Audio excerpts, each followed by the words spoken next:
মোহাম্মদ হাশিম মাদানী সাহেবকে তার মূল্যবান আলোচনার জন্য অনুরোধ করছি।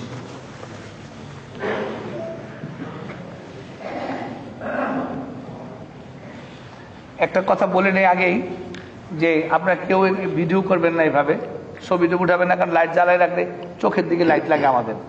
এক, 2 নম্বর হচ্ছে এভাবে যখন আপনি করতে থাকবেন পাশের লোকটা যে ভিডিও করছে না মনোযোগ দিয়ে শুনছে তার মনোযোগে ব্যাঘাত ঘটে।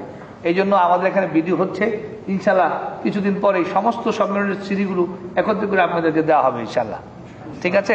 এই জন্য কেউ যদি লাইট না জ্বালায় এমনি চুপচাপ ভিডিও করতে পারেন, আমার আপত্তি নেই, বা অডিও রেকর্ড করেন, কিন্তু এই লাইট এটা এভাবে ঘুরাবেন না মেহরবানি করে, ঠিক আছে? ধন্যবাদ। আর 2-1টা যদি কেউ দিয়ে রাখেন এখানে আমার তাতেও আপত্তি নেই। বিসমিল্লাহির রহমানির রহিম। অসুন্দরভাবে দিন নাকি?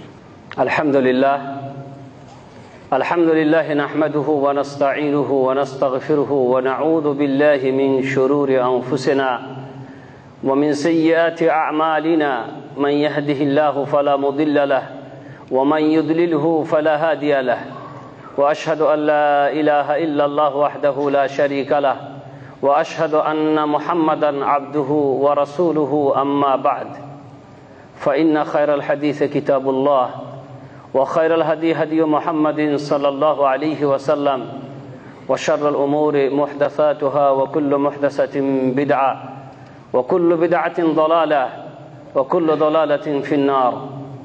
أعوذ بالله من الشيطان الرجيم. أفرأيتم ما تدعون من دون الله إن أرادني الله بضر هل هن كاشفات ضري أو أرادني بخير أو أرادني برحمة هل هن ممسكات رحمته. সম্মানিত ভাইরা, উপস্থিত ওলামায়ে কেরাম, আল্লাহ রাব্বুল আলামিনের সমস্ত প্রশংসা যে আল্লাহ তাআলা আমাদেরকে আজ দ্বীনি অনুষ্ঠান শোনার সুযোগ করে দিয়েছেন। দ্বীনি কথা শোনার জন্য আমরা আজকে এই মসজিদে মাগরিব নামাজ আদায় করে উপস্থিত হওয়ার সৌভাগ্য লাভ করেছি। সেই আল্লাহর সমস্ত প্রশংসার পর দরুদ ও সালাম বর্ষণ হোক বিশ্বনবী হযরত আহমদ মুস্তাফা মুহাম্মদ মুজতবা সাল্লাল্লাহু আলাইহি ওয়াসাল্লামের উপর। আল্লাহুম্মা সাল্লি ওয়া সাল্লিম আলা নবিয়িনা মুহাম্মদ ওয়া আলা আলিহি ওয়া সাহবিহি আজমাইন। আজকে আমি আপনাদের সামনে যে কথাগুলো পরিবেশন করতে যাচ্ছি কোনো নতুন কথা নয়, খুব পুরাতন কথা। আর আমার মনে হয় সবথেকে বেশি এই কথাগুলাই আমরা শুনি। আর আমাদের যে আলোচনা চলতে আছে কয়েকদিন ধরে, আমার মনে হয় এমন কোনো আলোচনা অতিবাহিত হয়নি যে আলোচনায় আংশিকভাবে এই কথাটি আসেনি, যে কথাটি আজকে আমি আপনাদের সামনে বলতে যাচ্ছি। সেটা হচ্ছে শিরিক এবং কি এমন কাজ আছে যা করলে শিরিক হয়ে যায়। শিরিকটা মোটা কথায় আমরা বুঝি যে শিরিক খুব বড় গুনাহ, মহাপাপ। শিরিক এমন গুনাহ যা আল্লাহ মাফ করবেন না যদি তওবা না করে। এটা আমরা মোটামুটি বুঝি, কিন্তু কি কাজ আছে যা করলে শিরিক হয়ে যায় এগুলো হয়তো অনেকে আমরা বুঝি না, বা অনেকে হয়তো আমরা মানতে রাজি নয় যে এটা শিরিক। তাই কোরআন হাদিসের আলোকে শিরিকের ভয়াবহতা কি বলেছেন আল্লাহ তাআলা কোরআনে এবং কি এমন কাজ আছে শরীয়তের আলোকে জানতে চেষ্টা করব যা করলে শিরিক হয়ে যায়। আল্লাহ রাব্বুল আলামিন পবিত্র কোরআন মাজিদে, পবিত্র গ্রন্থ আল কোরআনে শিরিককে বিভিন্নভাবে উল্লেখ করেছেন। বিভিন্নভাবে উল্লেখ করে আমাদেরকে শিরিক থেকে সতর্ক করেছেন। শিরিকের ভয়াবহতা বেশ কয়েক প্রকারের আয়াত দিয়ে আল্লাহ রাব্বুল আলামিন তার ভয়াবহতার কথা আমাদের কাছে পরিবেশন করেছেন। কোথাও আল্লাহ বলছেন শিরিক বড় জুলুমের কাজ, কোথাও বলছেন শিরিক বড় জুলুমের কাজ। জুলুম কাকে বলে? আমরা সাধারণত জুলুম বুঝি, আমরা আমাদের ভাষায় কথা ব্যবহার করি, কার প্রতি জুলুম করো না, ও আমার প্রতি জুলুম করেছে, সে তার প্রতি জুলুম করেছে। জুলুম মানে অবিচার, জুলুম মানে কারো জিনিস নিয়ে জোর করে না দেওয়া, জুলুম মানে অন্যায়ভাবে কাউকে প্রহার করা, জুলুম মানে কারো প্রতি অবিচার ইত্যাদি। আমাদের ভাষা দিয়ে আমরা এটা বুঝি, এগুলো জুলুম। কিন্তু আল্লাহ তাআলা জুলুম শব্দ ব্যবহার করেছেন কোরআনে এবং বলেছেন যে শিরিক হচ্ছে বড় জুলুমের কাজ। এটা কোন অর্থে ব্যবহার করেছেন? জুলুম আমাদের শরীয়তি পরিভাষায় সেই ফি গায়রি মাহাল্লিহি, জুলুম হচ্ছে কোন জিনিসকে তার জায়গা থেকে সরিয়ে অন্য জায়গায় রাখা। প্রত্যেকটি জিনিসে একটা জায়গা আছে। এই যে টুপি পরেছি আমরা, টুপি কোথায় পরতে হয়? মাথায়। টুপির স্থান হচ্ছে মাথা। এখন এই টুপিকে যদি মাথায় ব্যবহার না করে পায়ে লাগাই, টুপির সাথে জুলুম করা হবে, কারণ তার জায়গা থেকে সরিয়ে তাকে অন্য জায়গায় রাখা হলো। তো জুলুম হচ্ছে সেই ফি গায়রি মাহাল্লিহি, কোন জিনিসকে তার যথাযথ স্থান থেকে সরিয়ে অন্য জায়গায় রাখা। যত রকমের ইবাদত আছে, যত রকমের ইবাদত, শুধু নামাজ না, ইবাদতের অনেক প্রকার, যত রকমের ইবাদত আছে, এক কথাই সেই ইবাদত গুলোর উপযুক্ত হকদারকে আল্লাহ রাব্বুল আলামিন। এটা হচ্ছে ইবাদতের স্থান, যথাযথ স্থান। যে ইবাদত সম্পাদিত হবে কেবলমাত্র কার জন্য? আল্লাহর জন্য। সেই ইবাদত গুলো যদি আল্লাহর জন্য সম্পাদন না করে, আল্লাহর জন্য পালন না করে অন্য কারোর জন্য পালন করি, কিংবা আল্লাহর সাথে অন্য কাউকেও তাতে শরীক করি, তাহলে কি হয়ে যাবে? জুলুম হয়ে যাবে। তো আল্লাহ রাব্বুল আলামিন শিরককে কোরআনে কোথাও বলেছেন বড় জুলুমের কাজ। যেমন সূরা লুকমানে আল্লাহ রাব্বুল আলামিন বলছেন, ওয়া ইয ক্বালা লুকমানু লিইবনিহি ওয়া হুয়া ইয়াইদুহু ইয়া বুনাই লা তুশরিক বিল্লাহ ইন্নাশ শিরকা লাযুলমুন আযীম। স্মরণ করো তখনকার কথা যখন লোকমান আলাইহিস সালাম তার ছেলেকে বললেন, যখন তিনি তাকে নসিহত করছিলেন, প্রথম নসিহতে কি বললেন? ইয়া বুনাই, হে বৎস, বাবা, লা তুশরিক বিল্লাহ, খবরদার আল্লাহর সাথে শিরিক করো না, খবরদার আল্লাহর সাথে শিরিক করো। ইন্নাশ শিরকা লাযুলমুন আযীম, কারণ শিরিক হচ্ছে সব থেকে বড় জুলুমের কাজ। বড় জুলুম যে তুমি আল্লাহর হককে, আল্লাহর প্রাপ্য যেটা, সেটা তুমি অন্য কাউকে দেবে, এটা বড় জুলুম হয়ে যাবে। আর যে জালেম, মানে যে শিরিক করে, মুশরিক, যে জুলুম করে, তার জন্য হিদায়েত নেই, সে নিরাপত্তা পাবে না। এ কথাটাও আল্লাহ রাব্বুল আলামিন কোরআনে সূরাতুল আনামের মধ্যে উল্লেখ করেছেন। যে জুলুম করবে, মানে যে শিরিক করবে, সে আল্লাহর পক্ষ থেকে হিদায়েত লাভ করবে না এবং সে নিরাপত্তাও পাবে না। আল্লাহ বলছেন, আল্লাযীনা আমানু ওয়া লাম ইয়ালবিসু ঈমানাহুম বিযুলম উলাইকা লাহুমুল আমন ওয়া হুম মুহতাদুন। যে ঈমান এনেছে আর ঈমানকে জুলুমের সাথে মিশ্রিত করেনি। কিসের সাথে? জুলুমের সাথে। জুলুম মানে কি বললাম আগে? শিরক। ঈমানকে শিরকের সাথে যে মিশ্রিত করলো না, উলাইকা, এরা হচ্ছে এমন লোক, লাহুমুল আমন, তাদের জন্য রয়েছে নিরাপত্তা। কার পক্ষ থেকে? আল্লাহর পক্ষ থেকে। নিরাপত্তা কত বড় নিয়ামত জানেন? সুবহানাল্লাহ।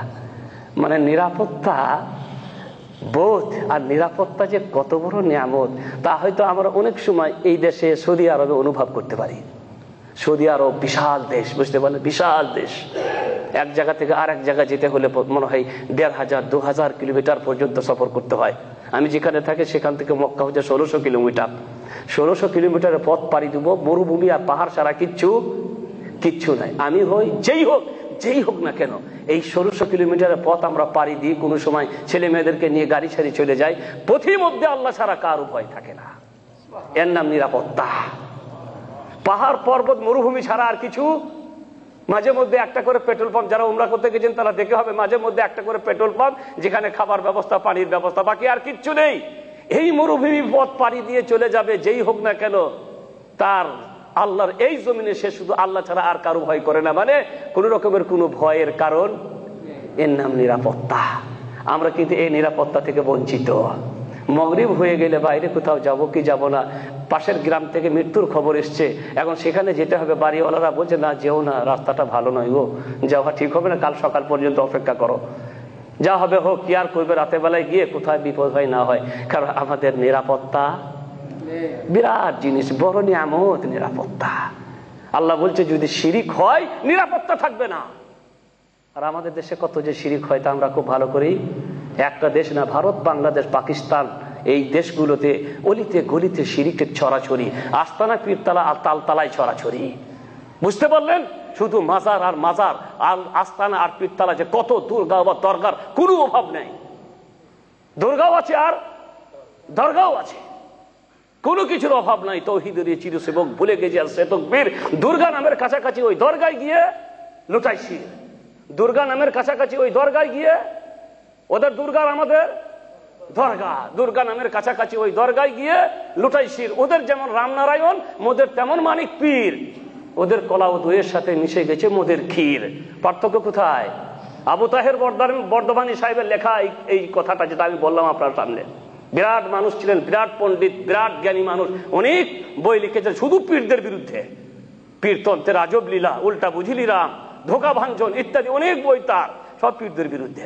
তিনি এই কবিতাটা লিখেছেন যে ওদের আর আমাদের মধ্যে কোনো পার্থক্য নেই। ওদের দুর্গার আমাদের, ওদের দুর্গার আমাদের দরগা, ওদের নারায়ণ আর আমাদের মানিক পীর, আর ওদের কলা ও দইয়ের সাথে মিশে গেছে মোদের ক্ষীর, শবে বরাতের ক্ষীর, দই ইত্যাদি। পার্থক্য কোথায়? গোটা দেশটা ভরে গেছে শিরকে, সেখানে কি করে নিরাপত্তা পাবো আমরা? আল্লাহ বলছেন যে শিরিক করবে নিরাপত্তা নাই, হিদায়াতও পাবে না। তো ভাইরা আমার কথা হচ্ছে, আল্লাহ রাব্বুল আলামিন বলছেন জুলুম করো না, আর ঈমানকে জুলুমের সাথে শিরিকের সাথে মিশ্রিত করো না, আমি আল্লাহ নিরাপত্তা দান করব। খাঁটি তৌহিদ কায়েম করে নাও, নিরাপত্তা দেওয়ার দায়িত্ব আমি আল্লাহ নিয়েছি, নিরাপত্তা পাবে। আল্লাহর জমিনে নির্বিঘ্নে বসবাস করবে, যেখানে ইচ্ছা সেখানে যাবে, কোথাও কিচ্ছু সমস্যা দেখা দিবে না যদি আল্লাহর জমিনে তৌহিদ কায়েম হয়ে যায়। কি কায়েম হয়ে যায়? তৌহিদ কায়েম করার চেষ্টা করতে হবে, দিন না তৌহিদ। দিন কায়েম করার কথা শুধু আমরা বলি, দিন কায়েম করার কথা, আগে তৌহিদ। আরে তৌহিদ কায়েম হলে দিন কায়েম হয়ে যাবে, বুঝতে পারলেন? দিন কায়েম করার কথা বলতে হবে না, শুধু বলবে সঠিক দিন, তৌহিদবাদী দিন কায়েম করতে হবে। তো ভাইরা আমার কথা হচ্ছে, আল্লাহ তাআলা কোথাও বললেন যে যদি জুলুম করো, শিরিক করো, নিরাপত্তা নাই। আবার আল্লাহ রাব্বুল আলামিন কোথাও বললেন কোরআনে, শিরিক যদি করো আমল বরবাদ, শিরিক করো তো আমল বরবাদ। এ কথাটা আল্লাহ রাব্বুল আলামিন সূরা জুমারে বলেছেন, ওয়ালাকাদ উহিয়া ইলাইক ওয়া ইলাল লাযিনা মিন ক্বাবলিক লা ইন আশরাকত লা ইয়াহবাতান্না আমালুক ওয়া লা তাকুনান্না মিনাল খাসিরিন। কাকে বলছেন? মুহাম্মদুর রাসূলুল্লাহ সাল্লাল্লাহু আলাইহি সাল্লামকে। কারণ তিনি আমাদেরকে শিরিক থেকে বাঁচানোর জন্য আমাদের শিক্ষক হয়ে এসেছিলেন, মুহাম্মদুর রাসূলুল্লাহ সাল্লাল্লাহু আলাইহি সাল্লাম। তার প্রথম কথা ছিল লা ইলাহা ইল্লাল্লাহ, তোমরা কেবল এক আল্লাহর কি করে ইবাদত করা। শেষ কথা কি ছিল? তৌহিদ নিয়ে আসছিলেন এবং তৌহিদের শিক্ষা দিয়ে তিনি দুনিয়া থেকে গেছেন। লানাতুল্লাহি আলাল ইহুদি ওয়ান নাসারা ইত্তাখাযু কুবুর আম্বিয়াইহিম মাসাজিদ। প্রথম কথা, আল্লাহর জমিনে একত্ববাদ কায়েম করতে, মানে তৌহিদের শিক্ষা লা ইলাহা ইল্লাল্লাহ। আর শেষে বলে গেলেন তাদের প্রতি, ইহুদিদের প্রতি, খ্রিস্টানদের প্রতি আল্লাহর লানত হোক, আল্লাহর লানত হোক, আল্লাহর লানত হোক। নবীদের মসজিদগুলোকে, নবীদের কবরগুলোকে এরা মসজিদ বানিয়ে নিয়েছে। মানে শেষেও কি থেকে সতর্ক করে গেলেন? শিরিক থেকে। প্রথমেই তৌহিদের শিক্ষা, শিরিক থেকে বিরত, আবার শেষেও শিক্ষা দিয়ে গেলেন যে আল্লাহর লানত হোক যারা নবীদের কবরগুলোকে মসজিদ বানিয়ে নিয়েছিল। এই হচ্ছে রাসূল কারীম সাল্লাল্লাহু আলাইহি ওয়াসাল্লাম। আল্লাহ বলছেন, হে নবী, আমি তোমাকেও বলছি, তোমার প্রতি ওহী করছি। ওয়ালাকাদ উহিয়া ইলাইকা ওয়া ইলাল লাযিনা মিন ক্বাবলিক, এমন তোমার পূর্বে যারা এসেছিল তাদের কেউ বলেছি, তাদের প্রতিও ওহী করেছি। কি? লা ইন আশরাকত, যদি শিরিক করো। কাকে বলছেন আল্লাহ? নবী সাল্লাল্লাহু আলাইহি ওয়াসাল্লাম। নবী শিরিক করতেন নাকি?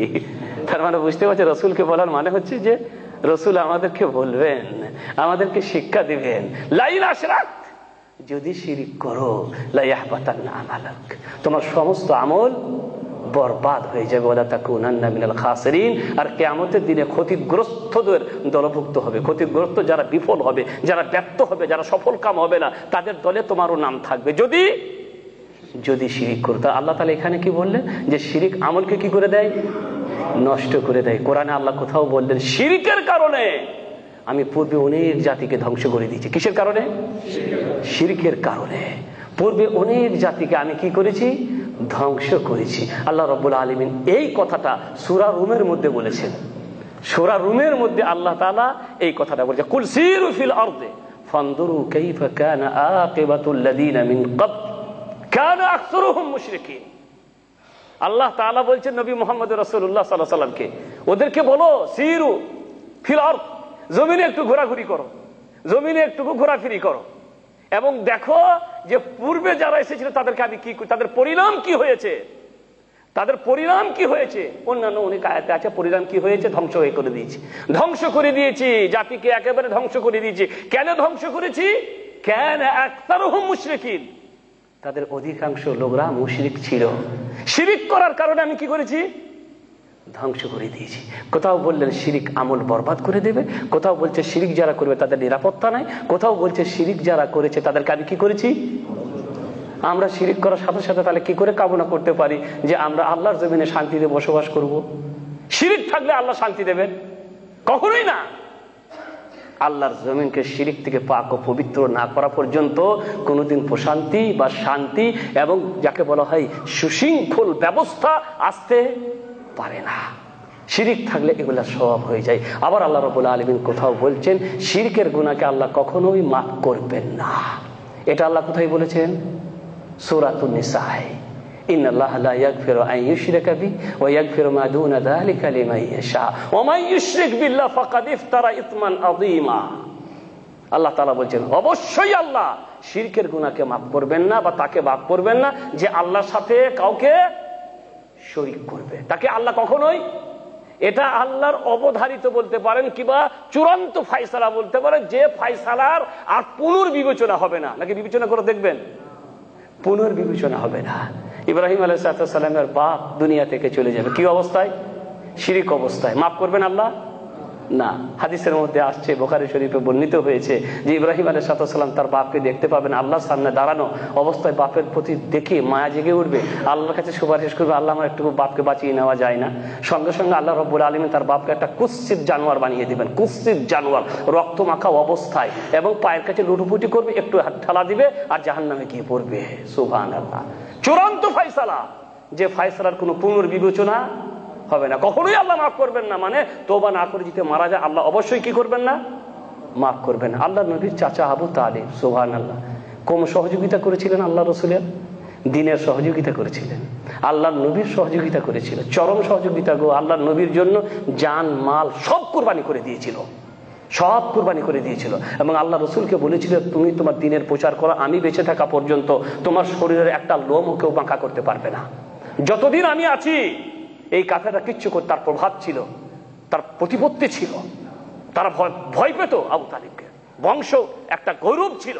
তাই আল্লাহ নবীকে বলেছিল তুমি তোমার দ্বীনের কাজ করে যাও, প্রচার করে যাও, যতদিন তোমার এই চাচা বেঁচে আছে তোমার শরীরে একটা লোমও কেউ বাঁকা করতে পারবে। এত খিদমত, এত খিদমত, তারপরেও সে যাবে কোথায়? জাহান্নামে। রাসূল করিম সাল্লাল্লাহু আলাইহি সাল্লামকে জিজ্ঞাসা করা হয়েছিল যে ইয়া রাসূলুল্লাহ আপনি আপনার চাচার হয়ে কিছুই করতে পারবেন না? আপনার জন্য এত কিছু করলো, আপনি কিছুই করতে পারবেন না? তখন রাসূল করিম সাল্লাল্লাহু আলাইহি সাল্লাম বললেন হুয়া ফি দাহদাহিম মিনান নার, আমার চাচাকে জাহান্নামের সব থেকে উপরি স্তরে রাখা হবে।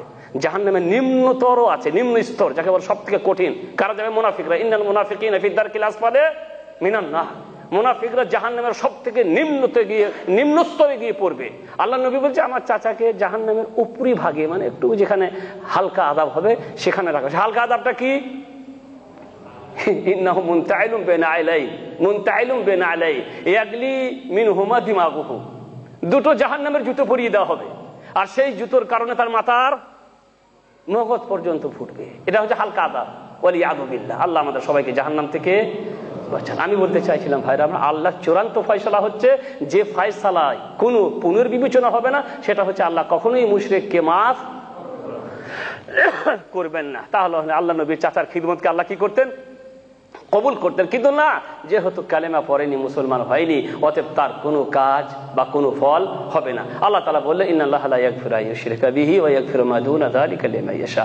আল্লাহ অবশ্যই শিরকের গুনাহ মাফ করবেন না বা তাকে মাফ করবেন না যে আল্লাহর সাথে কাউকে শরীক করবে। শিরক ব্যতীত অন্যান্য পাপ যার জন্য চাইবেন আল্লাহ মাফ করে দিবেন। এটা কার ব্যাপার? আল্লাহর ব্যাপার। কত পাপীকে আল্লাহ কি করে দিবেন? মাফ করে দিবেন। কিন্তু শিরক নিয়ে যে যাবে সে কখনোই ক্ষমা পাবে না। ওমা ইউশরিক বিল্লাহি ফাকাদ ইফতারা ইসমান আযীমা।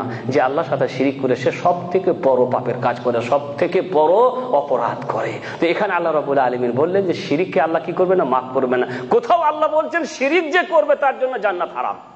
এই কথাটা আল্লাহ কোথায় বললেন? সূরা মায়েদার মধ্যে। এই কথাটা আল্লাহ বলেছেন সূরা মায়েদার মধ্যে, শিরক যে করবে তার জন্য জান্নাত হারাম। ইন্নাহু মান ইউশরিক বিল্লাহ ফাকাদ হারামাল্লাহু আলাইহিল জান্নাহ ওয়া মাওয়াহু আন-নার ওয়া মা লিয-যালিমিনা মিন আনসার। অবশ্যই আল্লাহ রাব্বুল আলামিন বলছে যে শিরক করবে আল্লাহর সাথে কাউকে, তার জন্য জান্নাত হারাম, তার ঠিকানা হবে জাহান্নাম। আর জালেমদের কোনো সাহায্যকারী হয় না, জালেমদের কোনো সাহায্যকারী হবে না। অতএব শিরক যে করবে তার জন্য চিরস্থায়ী ঠিকানা হচ্ছে কি? জাহান্নাম। আল্লাহ তার জন্য জান্নাত কি করে দিয়েছেন? হারাম করে দিয়েছেন। এই কথাটাকে আল্লাহ রাব্বুল আলামিন আরেকটু অন্যভাবেও বুঝাচ্ছেন আমাদেরকে। জান্নাতে যারা আমরা যাব, ইনশাআল্লাহ সবাই জান্নাতে যাব না? যাব না ইনশাআল্লাহ? নাকি একটু একটু আশা করছি? পাকা আশা করতে হবে, বড় আশা। সব থেকে বড় আশা কি? মুহাম্মদুর রাসূলুল্লাহ সাল্লাল্লাহু আলাইহি সাল্লাম তাই শিক্ষা দিয়ে বলে যে সাআলতুমুল্লাহাল জান্নাতা ফাসআলুহুল ফিরদাউসা ফাইন্নাহু আ'লাল জান্নাহ ফি ওয়াসাতিল জান্নাহ। আল্লাহ রাসূল সাল্লাল্লাহু আলাইহি সাল্লাম বললেন, যখন আল্লাহর কাছে জান্নাত চাইবে, আল্লাহ রাসূল এই কথা বললেন একটা চাইলেই হলো, বাস একটা পেলেই হলো না। আল্লাহ রাসূল বলছেন না, সবথেকে উন্নত, সবথেকে উৎকৃষ্ট মানের এবং সবথেকে উত্তম জান্নাত, সেই জান্নাত কামনা করবে। সেটা কোনটা?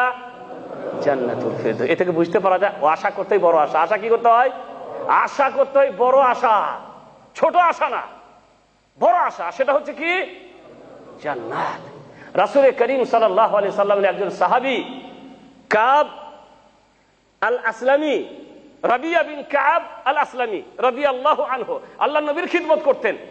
একদিন আল্লাহর নবীর খিদমত করার জন্য বাড়ি যাননি। আল্লাহর নবীর চৌকাটে মাথা দিয়ে ঘুমিয়ে গেছেন যে নবী যখনই উঠবেন সঙ্গে সঙ্গে নবীর পানিটা এনে দিব। নবীর খিদমত করার জন্য বাড়ি যাননি। আল্লাহ নবী উঠেছেন গভীর রাতে, দেখে রাবিয়া এখানেই শোয়া। কি ব্যাপার রাবিয়া, তুমি বাড়ি যাওনি? বলে আল্লাহ রাসূল আজকে নিয়ত করেছি আপনার খিদমত করবো, যাও না। আল্লাহ রাসূলের মায়া হলো, সুবহানাল্লাহ, এই লোকটা আমার খিদমত করার জন্য বাড়ি যায়নি, আমার খিদমত করবে। তা যাক, একটা সুযোগ দেওয়া হোক। নবীর দোয়া তো আল্লাহর কাছে কবুল হয়, তাই না? তাই আল্লাহ নবী করলে যে একটা সুযোগ দেওয়া হোক। তখন রাবিয়াকে, রাবিয়া সাল, চাও চাও, তুমি কি চাও বলো, আমি দোয়া করে দিই তোমার জন্য, চাও তোমার জন্য। রাবিয়া বলছে, ইয়া রাসূলুল্লাহ একটু সময় দিন, একটু সময় দিন। চাওয়ার যখন সুযোগ দিয়েছেন, একটু সময় দেন, যাতে করে আমি ভেবিনি চট করে কি চেয়ে বসবো বুঝে বলা যায় না, একটু চিন্তা করতে দেন। ঠিক আছে, তুমি চিন্তা করে আমাকে বলো, চিন্তা করে আমাকে বলো। একটু পরে চিন্তা ভাবনা করে আবার আল্লাহ নবী জিজ্ঞাসা করছেন, হ্যাঁ চিন্তা করে নিয়েছো? হ্যাঁ চিন্তা করে নিয়েছি। বল চাও? তাহলে মুরাফাকাতুকা ফিল জান্নাহ। সুবহানাল্লাহ, ইয়া রাসূলুল্লাহ আমি চিন্তা করে নিয়েছি যে আমি আপনার সাথে জান্নাতে থাকতে চাই। এই কথাটা যখন আল্লাহ নবী তার কাছে বরকতের দোয়া চাইবে, আমি আল্লাহকে বলবো, আল্লাহ এদের জীবনে একটু বরকত দাও, এদের কি বলে অর্থনৈতিক অবস্থার মধ্যে বরকত দাও, এগুলো আমি বলে দিব আল্লাহ রাব্বুল আলামিনের কাছে। আল্লাহ এদের অভাব অনটন দূর করে দিবেন। কি চাইলেন? বলছে, আল্লাহ ইয়া রাসূলুল্লাহ আমি আপনার সাথে জান্নাতে থাকতে চাই। এটা মুসলিম শরীফে বর্ণিত হয়েছে। আর বিস্তারিত ঘটনা সহিহুত তারগিবে ওয়াত তারগিবে আল্লামা আলবানী উল্লেখ করেছেন আরো বিস্তারিত ভাবে। আল্লাহ নবী তখন বললেন, ইয়া রাবিয়া তোমাকে এই কথাটা কে শিখিয়ে দিল? বলে, হুজুর আমাকে কেউ শিখিয়ে দেয়নি, আমি নিজে চিন্তা ভাবনা করে দেখলাম দুনিয়াতে যাই চাই এই দুনিয়া ছেড়ে তো একদিন যেতেই হবে। যাই চাই না কেন, আমি যত টাকার মালিক হয়ে যাই, যত বাড়ি বিল্ডিং এর মালিক হয়ে যাই, লাভ কি হবে? একদিন তো যেতেই হবে। তাই এমন একটা জিনিস চাই যেখান থেকে যাওয়ার কোনো প্রশ্ন, যে জীবন শুরু হবে শেষ হবে না। তাই আল্লাহ রাসূল এটাই আমার কাছে খুব পাওয়ার, খুব চাওয়ার, এটাই আমি চাইলাম। বলতে চাইছিলাম ভাইরা আমার, আল্লাহ রাব্বুল আলামিনের কাছে যখন চাইবেন সব থেকে বড় জিনিস সেটা হচ্ছে জান্নাতুল ফেরদাউস, মূর্খ তুমি, গোটা কত ফুলেই তোমার ভরল প্রাণ, চাইতে যদি মিলতো তোমায় গোটা ওই ফুল বাগান। বড় আশা করতে হয়। এক লোক এক ফুলের বাগানের পাশ দিয়ে চলে যাচ্ছে, বাগানে অনেক ফুল ফুটে আছে। লোকটি ভাবছে যে একটা ফুলের চাইবো নাকি মালিককে, যে একটা ফুল চাইবো নাকি, ছোট ভাবছে দেবে কি দেবে না, দেবে কি দেবে না। আল মহিম মালিকের সাথে দেখা হয়ে গেল, মালিককে বলছে মালিক একটা ফুল দেবা। মালিক তখন তারা থেকে বাগানের ভিতরে গেলে একটা ফুল নিয়ে এসে ওর হাতে দিল, নিয়ে বললো মূর্খ তুমি, গোটা কত ফুলেই তোমার ভরলো প্রাণ, চাইতো যদি মিলতো তোমায় গোটা ওই ফুল বাগানে। একটা ফুল চাইলে এত ছোট মন, বাগানের ফুল গাছ প্রচুর ফুল, গোটা বাগান ফুল ভরে আছে, তুমি চাইলে তোমাকে গোটা বাগান দিয়ে দিতাম, কিন্তু তোমার মনটা এত ছোট, তুমি একটা ফুল চাইলে।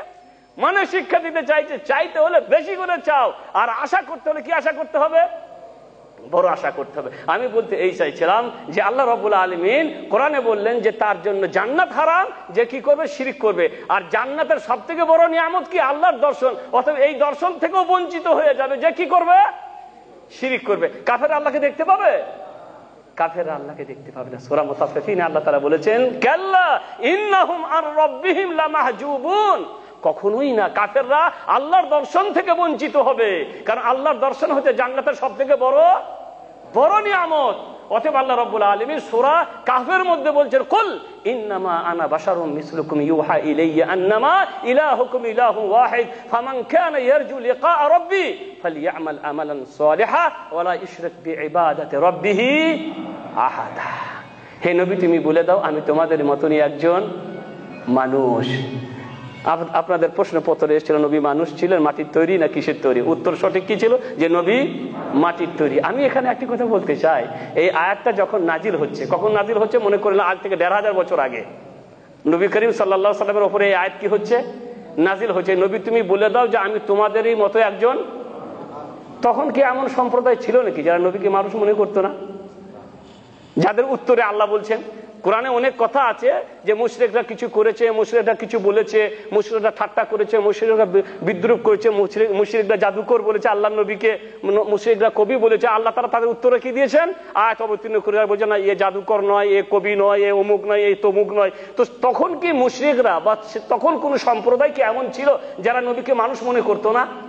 তাহলে এখানে আল্লাহ তাআলা এই আয়াতটা অবতীর্ণ করে নবীকে কেন বললেন যে তুমি বলে যাও যে আমি তোমাদের মতনই একজন মানুষ? আমার জানা মতে এমন কোন মানুষ তখন ছিল না যারা নবীকে মানুষ মনে করতো না, বরং তারা নবীকে মানুষ মনে করত। আর মানুষ হওয়ার কারণে নবীকে নবী বলে স্বীকার করতে তাদের অসুবিধা হয়েছিল। কি হওয়ার কারণে? মানুষ হওয়ার কারণে। সূরা ফুরকানে দেখেন, ওরা বলতো মা লিহাদা রাসূল ইয়াকুলু তাম ওয়া ইয়ামশি ফিল আসওয়াক, ই আবার কেমন নবী গো, আমাদের মতো খাবার খায়, বাজারেও যায়, ই আবার কেমন করে নবী হয়ে গেল?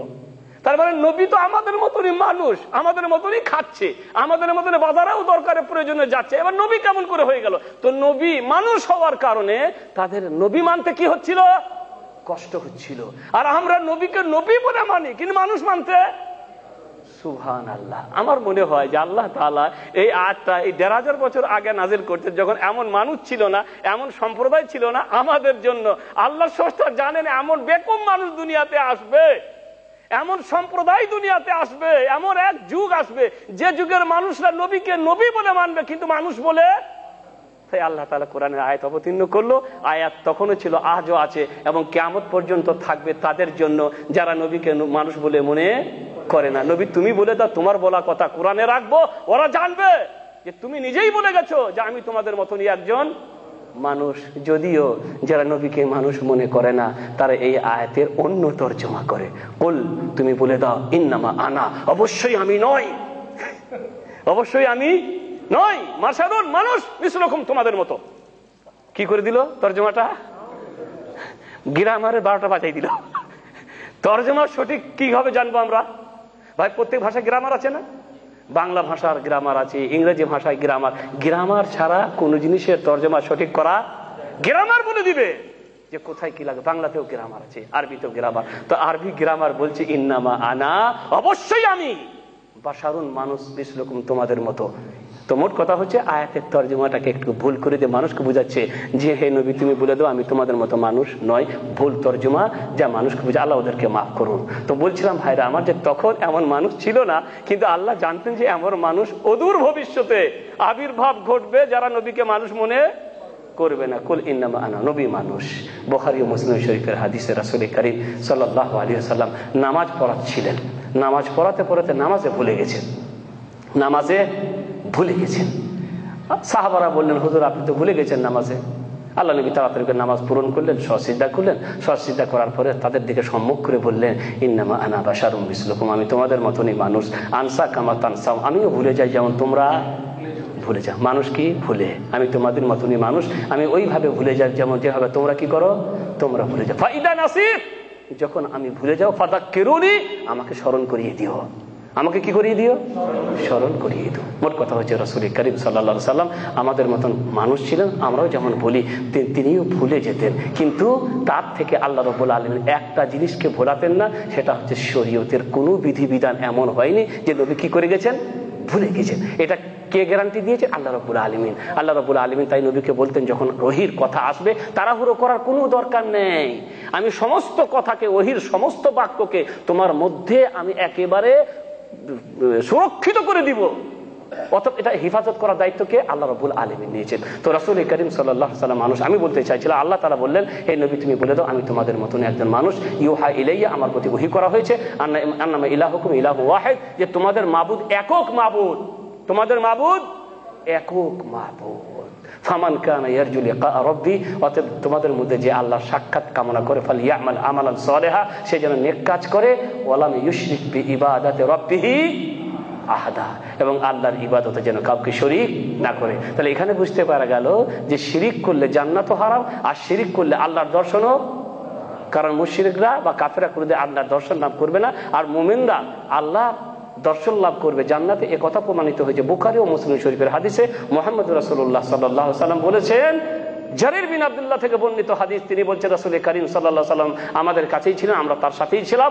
নাযার ইলাল কামারে লাইলাতুল বদর, রাসূল কারীম সাল্লাল্লাহু আলাইহি ওয়াসাল্লাম পূর্ণিমার চাঁদের দিকে লক্ষ্য করে বললেন, ইন্নাকুম সাতারাউনা রাব্বাকুম কামা তারাউনা হাদাল কামার লা তুদামুনা ফি রুয়াতিহি, তোমরা যেমন এই পূর্ণিমার চাঁদকে দেখছো, ওইভাবে তোমরা জান্নাতে তোমাদের প্রতিপালককে দেখতে পাবে। আল্লাহকে দেখতে, তোমাদের প্রতিপালককে দেখতে তোমাদের কোনো অসুবিধা হবে না। ফাইন ইসতাতাতুম আল্লাহ তুগলাবু আলা সালাতিন ক্বাবলা সালাতিল আসর ক্বাবলা তুলুইশ শামসি ওয়া ক্বাবলা গুরুবিহা ফাফআলু থুম্মা ক্বারাআ ফাসাব্বিহ বিহামদি রাব্বিকা ক্বাবলা তুলুইশ শামসি ওয়া ক্বাবলাল গুরুব। আল্লাহ নবী বললেন, তোমরা তোমাদের প্রতিপালককে দেখতে পাবে জান্নাতে। অবশ্যই এই চাঁদকে যেমন দেখতে পাচ্ছ ওইভাবে, তাই যদি সম্ভব হয় সূর্যোদয়ের আগের যে নামাজ, সেই নামাজের ওপরে, আর সূর্যাস্তের পূর্বে যে নামাজ, সেই নামাজের ওপরে কোনো জিনিস তোমাদের ওপরে প্রভাব সৃষ্টি না করুক, তোমাদের ওপরে বিজয়ী না হয়, তাহলে তোমরা তাই করো। মানে এই দুই নামাজের ওপরে যেন কোনো জিনিস তোমাদের ওপরে প্রভাব বিস্তার না করতে পারে, তোমাদের ওপরে প্রভাব বিস্তার করে এই দুই নামাজ থেকে যেন তোমাদেরকে গাফেল করে না তুলে। মানে আল্লাহকে দেখতে হলে আমলের দরকার আছে, তাই না? তাই রাসূল কারীম সাল্লাল্লাহু আলাইহি ওয়াসাল্লাম জান্নাতের বড় নিয়ামতের কথা বলছেন। এই নিয়ামতটা সস্তায় আর ফ্রিতে পাওয়া যাবে না। এই নিয়ামতটা পেতে হলে কিছু আমাদেরকে করতে হবে। নামাজ আমরা পড়ি, অনেক সময় আসরের নামাজটা একটু বেশি কষ্টকর হয়। মানে খাওয়া দাওয়া করে একটু সময় পেয়েছিলাম, ক্লান্ত শরীর নিয়ে একটু ঘুমাতে গেছি, আর চোখ লেগে যায়, আসরের জামাত ছুটে যায়, আসরের নামাজ ছুটে যায়। আর ফজরের কথা তো আমরা সবাই জানি, সব নামাজ পড়ি, 5 ওয়াক্তের নামাজের মধ্যে ফজরটাই আমাদের বেশি কি হয়, কষ্টকর হয়। ওই ওঠাটাই আমাদের জন্য সমস্যা হয়েছে। ভাই, যে নামাজটা যত কষ্টের তার সওয়াব তত বেশি। বুঝতে পারলেন? যে ফুলের মধ্যে সুগন্ধি আছে সেই ফুলকে আল্লাহ কাঁটা দিয়েছেন। সেই ফুলকে আল্লাহ কি দিয়েছেন? কাঁটা দিয়েছেন। গোলাপ ফুল খুব সুগন্ধি, অতএব এই গোলাপ ফুল সবাই পেতে চায়। তাই গোলাপ ফুলের মধ্যে কাঁটা, আস্তে করে সাবধানে হাতটা ঢোকাতে হবে, নাহলে কাঁটা লাগবে, কারণ ফুলটা দামি, সুগন্ধি আছে। তো জান্নাত আল্লাহ দিবেন, মূল্যবান জিনিস, সব থেকে মূল্যবান জিনিস আল্লাহর কাছে কি? জান্নাত। এই জান্নাতটা আমরা এমনি পেয়ে যাব, কিছুই করব না? জি না। হুফফাতিল জান্নাতু বিল মাকারে ওয়া হুফফাতুন নারু বিল শাহওয়াত। রাসূল কারীম সাল্লাল্লাহু আলাইহি ওয়াসাল্লাম বলেছেন, জান্নাতকে ঘিরে দেওয়া হয়েছে কষ্টদায়ক জিনিস দিয়ে। এই যে নামাজ, রোজা, হজ, যাকাত, সবগুলির মধ্যে কিছু কষ্ট আছে। উমরা করতে যাচ্ছেন, এত বড় দূরের সফর, রাস্তার মধ্যে খাওয়া দাওয়ার ব্যাপার নিয়ে কত কষ্ট হয়, আবার তোয়াব, আবার সাই, কত। আর হজের ব্যাপারটা বুঝতে পারছেন, হজে যাওয়া পর্যন্ত অবস্থা শুরু হয়ে যায় যে বাঁচবো কি মরবো আল্লাহই জানে। এমনও পরিস্থিতির সৃষ্টি হয়, যদিও এখনকার জামানায় মালিকরা, বাদশারা এত সহজ করে দিয়েছে, আগের জামানায় আমরা ধারণাও করতে পারি নাই। মদিনা ইউনিভার্সিটিতে পড়ার সময় যখন আমরা হজ করতে গেছি, রে ভাই, কাপড় মারতে গিয়ে ফিরে আসবো কিনা কোনো গ্যারান্টি ছিল না। আর সবাই হয়তো আপনারা শুনে হবেন ওই কাঁকর মারতে গিয়ে 1 সেকেন্ডে বা কয়েক মিনিটের মধ্যে কয়েকশো লাশ পড়ে গেছে, এমন অবস্থা তখন হয়েছে।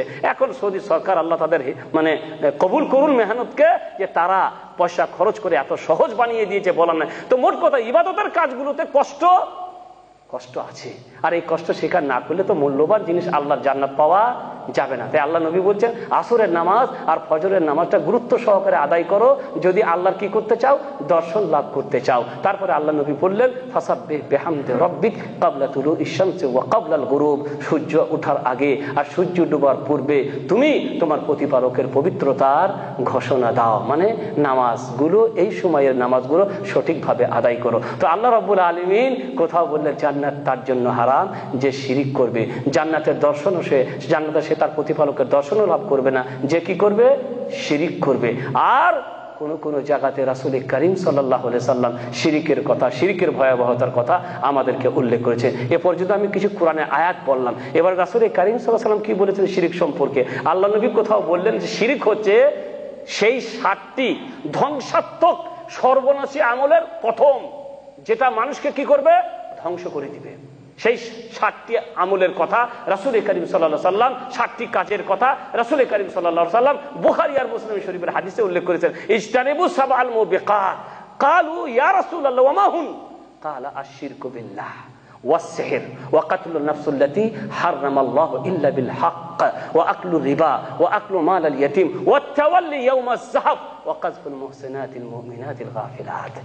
রাসূল করিম সাল্লাল্লাহু আলাইহি সাল্লাম বললেন যে 7টি ধ্বংসাত্মক আর সর্বনাশী আমল থেকে বা কাজ থেকে তোমরা বেঁচে থাকবে, বিরত থাকতে চেষ্টা করবে। সাহাবারা জিজ্ঞাসা করলেন কি কি?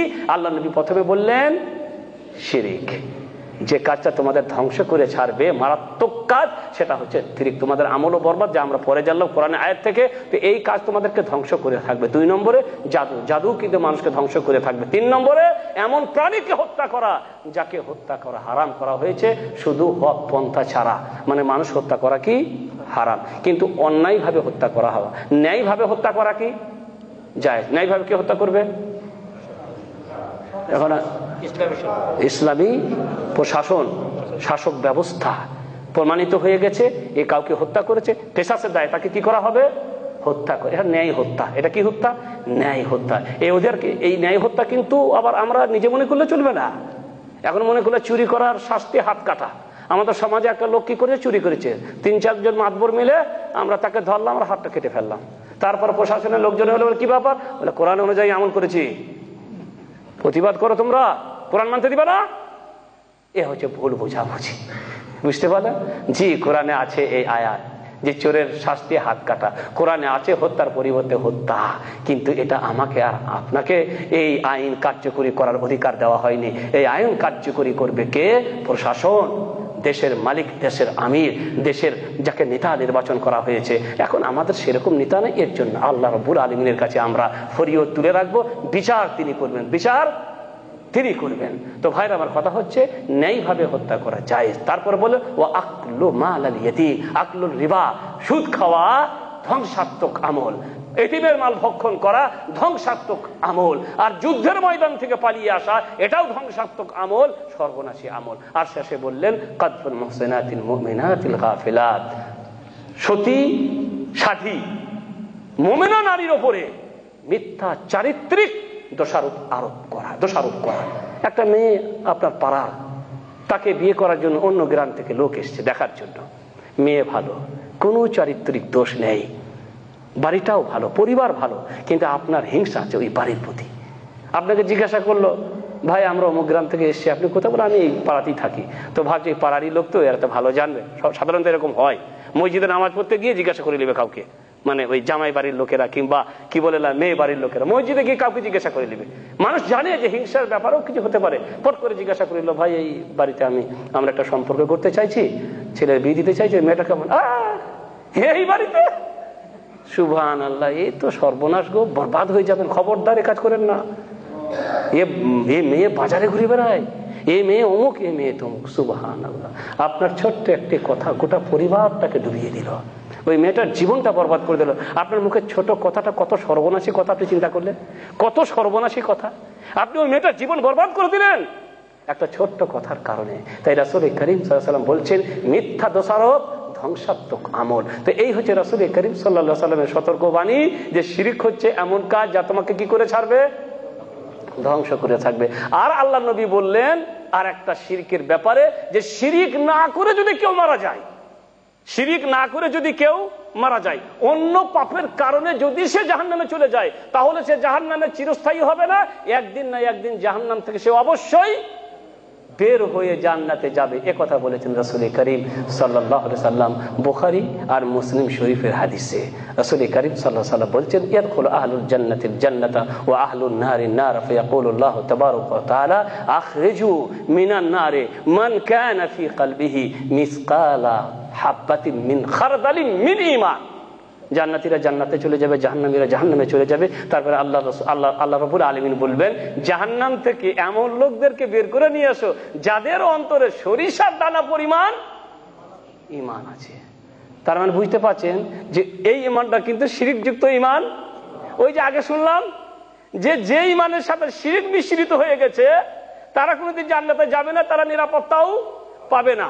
তাহলে এখানে যে ঈমানের কথা রাসূল সাল্লাল্লাহু আলাইহি ওয়াসাল্লাম বলছে সেটা কোন ঈমান? তাওহীদবাদী ঈমান, যে ঈমানের সাথে শিরিক নাই, বিদআত নেই, কিন্তু অন্য পাপের কারণে কোথায় গেছিল? জাহান্নামে গেছিল। আল্লাহ তাআলা বলছেন এমন লোককে জাহান্নাম থেকে বের করে নিয়ে এসো যার অন্তরে সরিষার দানা পরিমাণ কি আছে? ঈমান আছে। ফায়ুখরাজুন মিনহা, ফায়ুখরাজুন, তাদেরকে বের করে নিয়ে আসা হবে। কাদিসওয়াদ্দু, বের করে নিয়ে আসা হবে এমন অবস্থায় যে তারা পুরো কালো হয়ে গেছে, কয়লা হয়ে গেছে একেবারে। ফায়ুলকাউনা ফি নারিল হায়া, তারপরে তাদেরকে সঞ্জীবনী নদীতে প্রবেশ করানো হবে বা নিক্ষেপ করা হবে। সেখানে তারা কি করবে? গোসল দিবে। ফায়ামবুতুন, তারপরে তারা তারো তাজা হয়ে বের হবে। কামা তামবুতুল হিব্বাতু ফি জানিবিস সাইল, যেমন স্রোতের ধারে চারা গাছগুলো তারো তাজা হয়ে বের হয়। স্রোতে যখন পানি যায় চারিদিকে, স্রোতের পাশে দেখবেন এই ঘাসগুলো বা ছোট ছোট পাতা জাতীয় জিনিস খুব সুন্দর করে তারো তাজা টাটকা হয়ে বের হয়। আল্লাহ নবী বুঝে আলম তাড়াতাড়ি করে বলছে কি কাজ করলে শিরিক হয়ে যায়। ঠিক আছে, 1 নম্বরে দোয়া করতে হবে কার কাছে? গায়রুল্লাহর কাছে দোয়া করলে কি হয়ে যাবে? শিরিক হয়ে যাবে। 2 নম্বরে ভয় করতে হবে কাকে?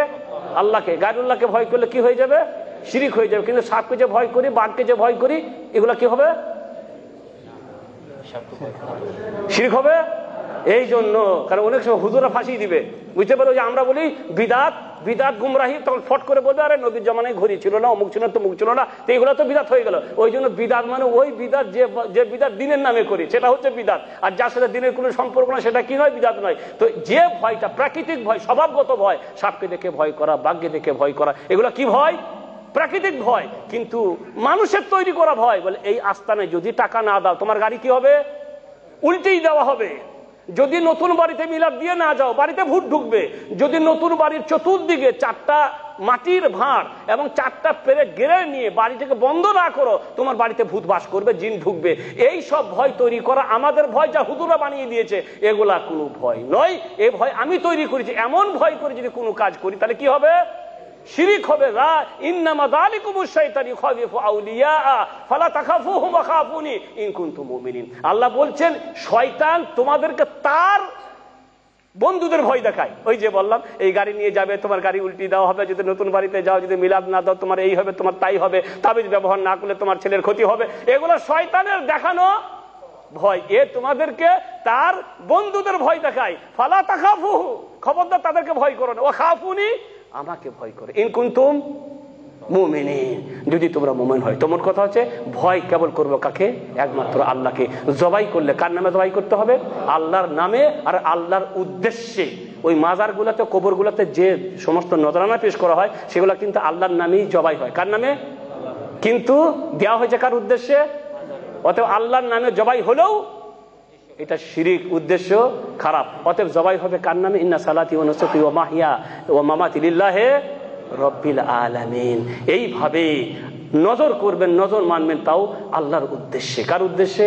আল্লাহর উদ্দেশ্যে। কসম খেলে কার নামে খেতে হবে? একমাত্র আল্লাহর নামে। এই সমস্ত আরো রিয়া এটা ছোট শিরকের মধ্যে পড়ে যায়। মানে লোক দেখানি কোনো কাজ করলে কিসে পড়ে যায়? ছোট শিরকের মধ্যে পড়ে যায়। মোট কথা হচ্ছে যে দোয়া, ভয়, ভরসা ইত্যাদি যত রকমের ইবাদত, এই সমস্ত ইবাদতের মালিক একমাত্র আল্লাহ।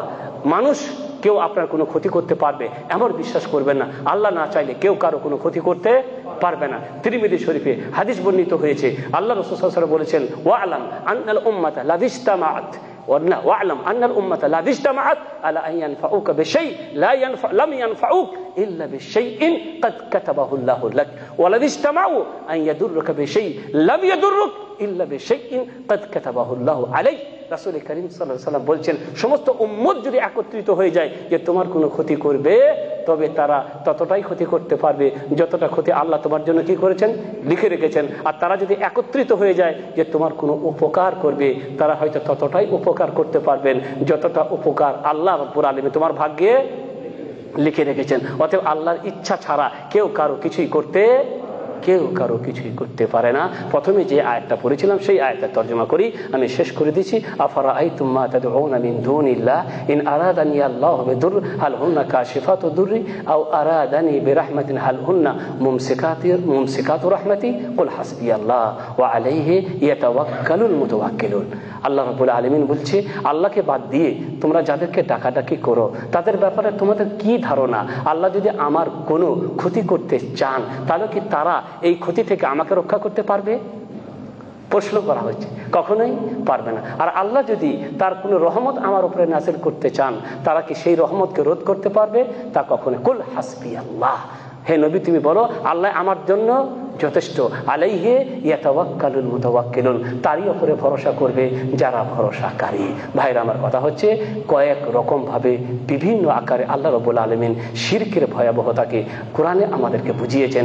রাসূল করিম সাল্লাল্লাহু আলাইহি সাল্লামও তার ভাষা দিয়ে বিভিন্ন ভাবে শিরক থেকে আমাদেরকে সতর্ক করেছেন। আল্লাহ রাব্বুল আলামিনের কাছে দোয়া করি আমরা যেন শিরক থেকে বেঁচে দুনিয়া থেকে যেতে পারি। আল্লাহ রাব্বুল আলামিন যেন আমাদেরকে সেই তৌফিক দান করেন।